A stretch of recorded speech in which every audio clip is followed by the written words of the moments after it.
அனைவருக்கும் இனிய காலை வணக்கங்கள்.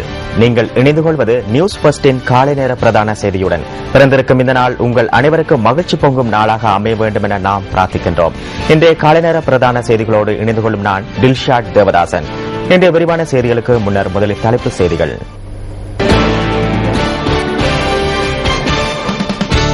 மும்மொழி மூல பாடசாலைகளை ஆரம்பிக்க உள்ளதாக மேல் மாகாண கல்வி அமைச்சு அறிவிப்பு. வவுனியாவில் உள்ள சிறுவர் இல்லம் ஒன்றை சேர்ந்த சிறுவன் துஷ்பிரயோகத்திற்கு உட்படுத்தப்பட்ட சம்பவம் தொடர்பில் போலீசார் விசாரணை. ஜப்பானின் கிழக்கு கரையோர பகுதியை தாக்கிய சூறாவளியினால் காணாமல் போனோரை தேடும் பணிகள் முன்னெடுப்பு.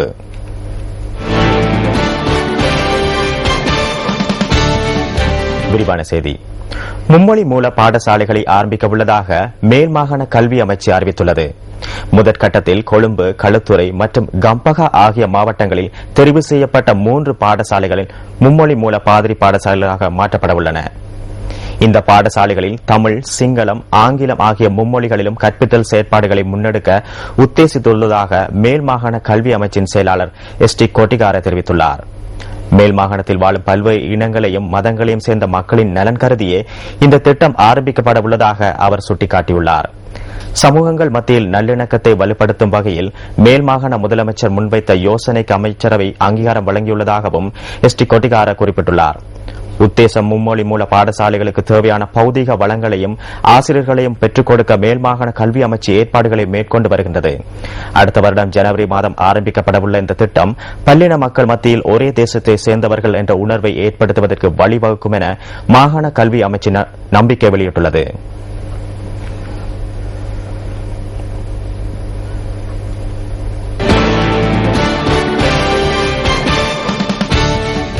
வவுனியாவில் உள்ள சிறுவர் இல்லம் ஒன்றை சேர்ந்த 9 வயது சிறுவன் துஷ்பிரயோகத்திற்கு உட்படுத்தப்பட்ட சம்பவம் தொடர்பில் போலீசார் விசாரணைகளை ஆரம்பித்துள்ளனர்.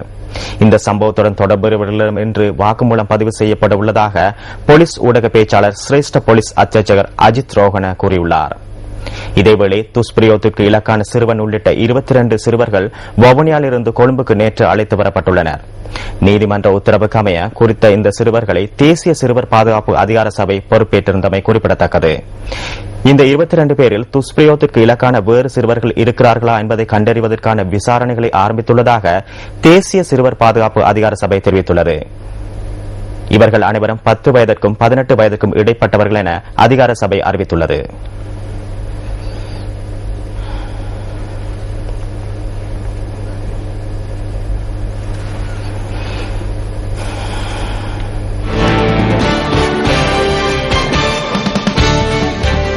பொதுநலவாய நாடுகளின் அரசு தலைவர்கள் மாநாட்டிற்கு முன்னோடியாக ஏற்பாடு செய்யப்பட்டுள்ள வாகன தொடரணியின் 16வது நாள் பயணம் இன்று காலை கண்டி நகரிலிருந்து ஆரம்பமாக உள்ளது. MTV MBC ஊடக வலையமைப்பு, ஊடகத்துறை அமைச்சு மற்றும் தேசிய இளைஞர் சேவைகள் மன்றத்துடன் இணைந்து இந்த வாகன தொடரணியை ஏற்பாடு செய்துள்ளது. மக்களின் அமோக வரவேற்புக்கு மத்தியில் பல நகரங்களை கடந்து வந்த இந்த வாகன தொடரணி நேற்று கண்டி நகரை சென்றடைந்தது. கண்டி நகரில் இருந்து இன்று காலை பயணத்தை ஆரம்பிக்கும் வாகன தொடரணி நாவலப்பிட்டியை சென்றடைந்துள்ளது. பொதுநலவாய நாடுகளின் அரசு தலைவர்கள் மாநாட்டையொட்டி முன்னெடுக்கப்படுகின்ற வாகன தொடரணி தொடர்பிலான மேலதிக தகவல்களை வழங்குகின்றார் அங்கிருக்கும் எமது அலுவலக செய்தியாளர் ராசதுரை ஜெயரூபன். பொதுநலவாய அரசு தலைவர்கள் மாநாட்டை முன்னிட்டு இடம்பெற்று வருகின்ற எமது வாகன தொடரணி இன்று 16வது நாளாக இன்று காலை 9 மணிக்கு கண்டியில் எமது பயணத்தை ஆரம்பிப்பதற்கான சகல நடவடிக்கைகளும் பூர்த்தியாகியுள்ளன. இன்று காலை 9 மணிக்கு இடம்பெறும் சமய அனுஷ்டான நிகழ்வுகளின் பின்னர் நாம் கண்டியிலிருந்து கம்பளை ஊடாக நாவலப்பிட்டிய நகரை சென்றடைய உள்ளோம். நேற்றைய தினம் நாம் மாத்தலிருந்து கண்டி நகரை வந்தடைந்தோம். நமக்கான ஆசீர்வாதங்களையும் வாழ்த்து செய்திகளையும் தெரிவிப்பதற்கான சந்தர்ப்பம் கண்டி, கம்பளை, நாவலப்பிட்டிய மக்களுக்கு கிட்ட உள்ளது. சந்தர்ப்பத்தை தவறவிடாது இலங்கை நாட்டின் தேசிய கொடியை எடுத்து வீதியின் இருமரங்களும் அசைத்த வண்ணம் நமக்கான ஆசீர்வாதங்களை தெரிவிக்குமாறு நாங்கள் அன்புடன் மீண்டும் மீண்டும் கேட்டுக்கொள்கின்றோம். பொதுநலவாய அரசு தலைவர்கள் மாநாட்டில் பங்கு பெற்றும் 52 நாடுகளின் தேசிய கொடியை தாங்கிய வண்ணம் நமது வாகன தொடரணி பல பகுதிகளையும் கடந்து இன்றைய தினம் கண்டியிலிருந்து கம்பளை நோக்கி நாவலப்பிட்டி நகரை சென்றடைய உள்ளோம். தொடர்ந்தும் வாகன தொடரணி தொடர்பான தகவல்களை உடனுக்குடன் வழங்க உள்ளோம். நியூஸ் பிளஸ் செய்திகளுக்காக ராசதுரை ஜெயரூபன் கண்டியிலிருந்து.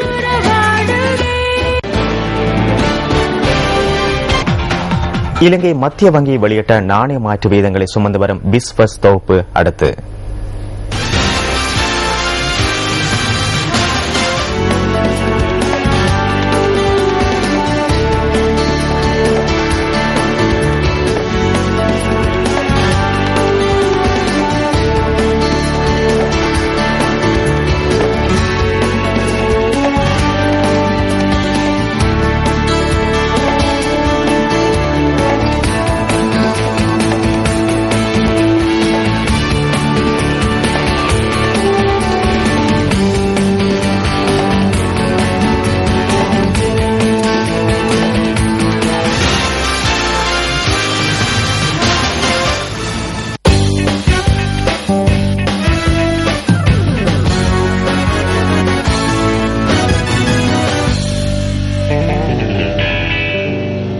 தென் ஆப்பிரிக்கா அணிக்கு எதிரான முதலாவது டெஸ்ட் கிரிக்கெட் போட்டியில் பாகிஸ்தான் அணியின் ஆதிக்கம் மேலோங்கியுள்ளது.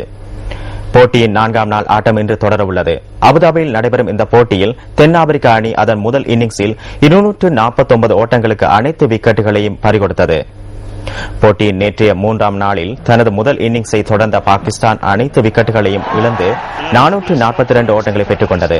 பாகிஸ்தான் அணி சார்பாக குராம் மன்சூர் 146 ஓட்டங்களையும் அணித்தலைவர் மிஸ்பா உல் ஹக் 100 ஓட்டங்களையும் பெற்று அணியை வலுப்படுத்தினர். டேல் ஸ்டெயின் மற்றும் வேனன் பிளெண்டர் ஆகியோர் தலா 3 விக்கெட்டுகளையும் ஜே.பி. டூமினிக் 2 விக்கெட்டுகளையும் கைப்பற்றினர். தனது 2ஆம் இன்னிங்ஸில் துடுப்படுத்தாடிய தென்னாப்பிரிக்க அணி நேற்றைய 3ஆம் நாள் ஆட்ட நேர நிறைவில் 4 விக்கெட் இழப்பிற்கு 72 ஓட்டங்களை பெற்றிருந்தது.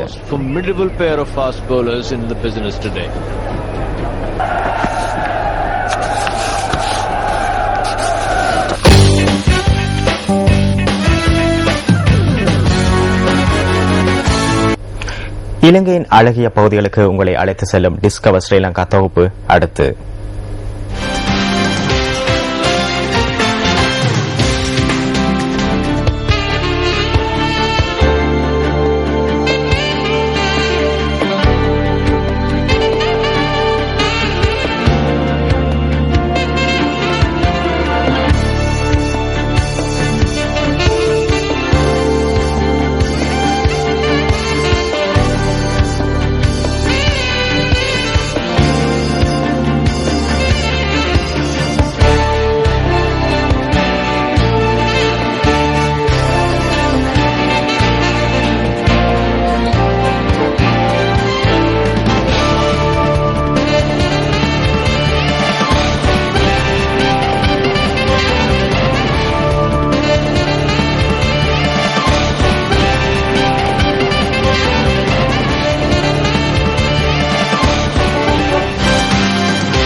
அந்த அழகிய காட்சிகளுடன் நியூஸ் பஸ்டின் காலை நேர பிரதான செய்தி நிறைவு பெறுகின்றது.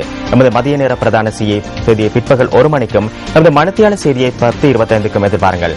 மலர்ந்திருக்கும் இந்த நாள் அனைவருக்கும் இனிய நாளாக அமைய வேண்டும் என மீண்டும் வாழ்த்துக்களை தெரிவித்துக் கொண்டு விடைபெறுகின்றோம். வணக்கம்.